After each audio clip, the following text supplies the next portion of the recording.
I'm Mark Valentine, the program director of ORA, which we're going to talk about today.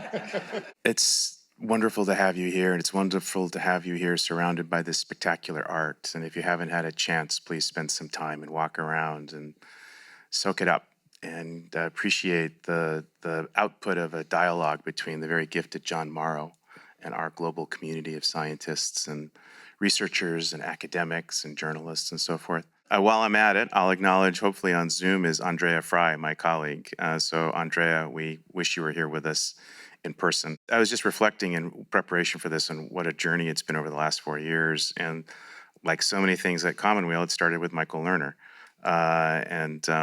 Michael likes to joke that we've been looking for 30 years to find a project to do together. And this is the one that kind of rose to the fore. And it was a byproduct of a series of conversations that he'd had with trustees at the Oak Foundation, to whom we express our gratitude, about how to begin to build a community and elevate voices in response to the polycrisis. And we strategized and thought about different approaches and came up with this idea of building a global fellowship, but instead of impaneling a global panel to make choices, we decided to really go deep into select regions. And that's how we came to our partners in India, Africa, Latin America, Startup in India, the Argentine Association of Environmental Attorneys, and then also the Health of Mother Earth Foundation in Nigeria.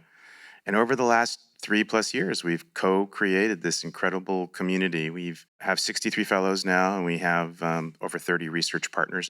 63 fellows chosen from amongst nearly 1,500 applicants. So clearly there's a hunger and a market and an interest in this work. 4 years ago, the polycrisis was hardly a household term, and now it seems like it's just part of the, for better or for worse, the political discourse of the moment. And we feel like we're in the middle of building this beautiful community of resilience practitioners. On your chairs, you have bandanas. That's our big fancy swag, and the image is archipelago. That's our logo, and the idea behind it is looking at islands of coherence in a sea of chaos. And we view the work of the fellows, about a dozen of which are on Zoom, I believe, and of the researchers, quite a number are also on Zoom. You're all part of that archipelago. The work that you do is making sense of this moment, creating catalysts and seeds of sustainability and resilience at the community level. And together, we're trying to really plant a new narrative about what resilience looks like in the middle of very, very difficult times. And obviously, we're not going to sugarcoat that. These are very challenging times. But this is an inherently optimistic endeavor. And we believe in the work of our fellows and the work of the researchers and of the importance of elevating their stories. I've just spent the weekend here with some colleagues, and the need for new stories was highlighted a number of times, as was the need for a better party.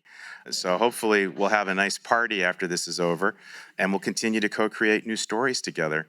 And I'd like to just close briefly with a poem. One of our colleagues, Nimo Bassi, the founder of the Health of Mother Earth Foundation, who's also an accomplished poet and an architect, and also is described often as a living ancestor. This is from a book of his poetry, and it's called I Come from the Future. Pardon me if I'm impatient with history. I come from the future. Rooted in the soil, I recall the toil and never recoil. From the struggles to defend nature, fixated on the innermost core that built your past, and that is what will last. Pardon me if I'm impatient with history. My turf is to awake memories tenderly built by generosity. I recall the utter perplexity of those who revel in complexity, building the logs of life's sapping stories, woven by beings totally at the variance with nature. But I come from the future, born by memories of love and fires, powered by knowing that drives desires, and strengthened by those unseen wires that codify and connect our culture. Fixated on the sacred seed to build the dream future we need. Pardon me if I'm impatient with history. I come from the future, rooted in the soil. I recall the toil and never recoil from the struggles to defend nature.